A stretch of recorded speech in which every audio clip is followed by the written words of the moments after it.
I thank you for giving me an opportunity to speak on the various canters and issues relating to the Rafale deal. Firstly, I just wish to quote a sentence from the Supreme Court judgment, which makes things clear that there is something fishy in this entire deal, madam. The Supreme Court says, and I quote,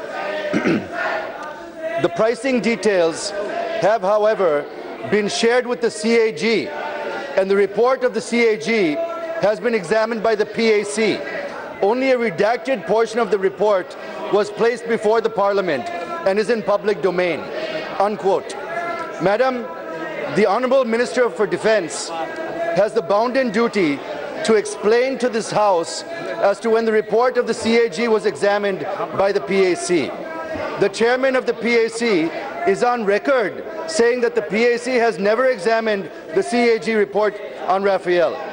This clearly indicates that the government, which is misusing every institution in the country, be it the CBI, the ED, the RBI, and others, has even tried to mislead the highest court of the country, madam. Madam, the BJP, when it was in the opposition, was on record saying that the then government made CBI as a caged parrot. But now, after assuming office, I have no hesitation to say that this very BJP government made the CBI into a gar ka kutta, madam, or pet dog. So I demand that the Honourable Minister explain why the government has misrepresented before the Supreme Court, madam. This is nothing but contempt of court and perjury, madam. Madam, the second point I wish to make is in March 2014, there was an agreement between HAL and Dassault Aviation. And as per the agreement, HAL was responsible for 70% of the work, the ones that are going to be made in India, madam. Now that you have eliminated HAL altogether and brought in Reliance ADAG, does it mean that HAL, which was relevant in 2014, has become redundant and irrelevant in 2018? I request the Defence Minister to please explain this.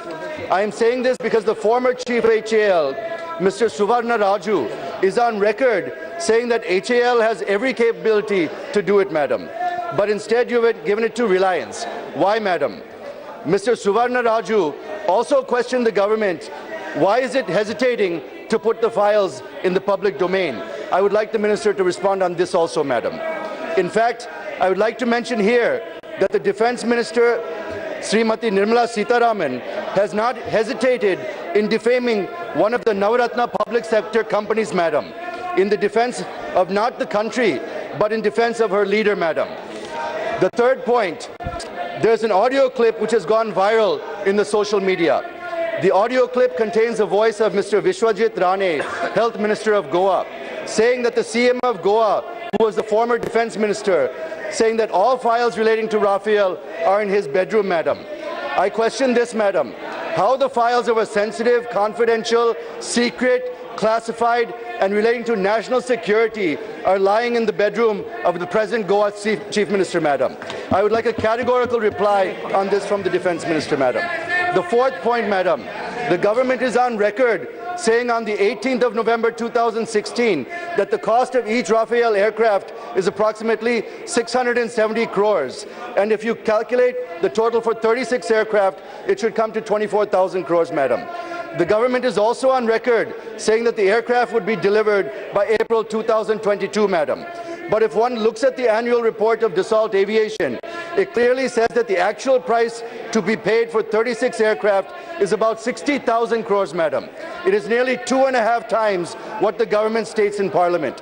So I would like the Honourable Defence Minister to explain the discrepancy and how come you are paying more than 2.5 times for Rafale. If the figure of Dassault is correct, then you have misled the Parliament and it's tantamount to a privilege issue, madam. The fifth point, madam, I'm not a defence analyst, but I am a member of the Standing Committee on Defence. So I do have some knowledge on the defence procurement procedure. The PM has suddenly announced a deal in France on 10th of April 2015, whereas the procedure should be that the Defence Ministry first accepts and approves the necessity for buying the jets. But contrary to this, the PM first announced a deal for these 36 jets, and the Ministry has given its acceptance of necessity for these 36 jets only in May 2015, madam. after the announcement, madam. How the PM has announced a deal when the ministry has not even accepted the necessity of these 36 jets in flyaway condition, madam. Madam, I have a few small points to make, and I request the Honourable Minister to reply to those points as they are crucial and important to the deal, madam. Madam, the first is, what were the terms of the original deal under the UPA and what are the current terms? And whether there's any different procedure being followed. If so, the details of deviation, reasons behind such deviation, and how it impacts the deal financially and otherwise. Madam, second one, I'm almost done, madam. When the PM visited France in connection with this deal, who else were traveling with him and how the cantors of the deal have changed during those meetings? Madam, why the government wanted to enter into the new deal and how is it better than the old deal? The next, madam, the Modi government is trumpeting about Make in India. What happened to Make in India? Instead of making these jets in India, why is government buying them from made completely in France, madam? The next one, madam, the requirement of the Indian Air Force as per the old deal was for 126 aircrafts. But through the new deal, only 36 aircraft are being purchased. From where would the balance 90 aircraft that are required by the Indian aircraft be procured? Would the Defence Minister please respond to this? Next one, madam, how Reliance, which does not have any kind of manufacturing experience, will be able to extend technical and other cooperation to the fighter jets. Madam, 2 minutes, I'll finish, madam.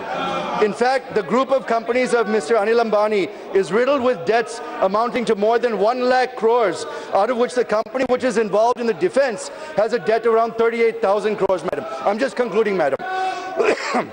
Madam, this issue pertains to accusations being made, particularly on the acts of the Prime Minister, madam.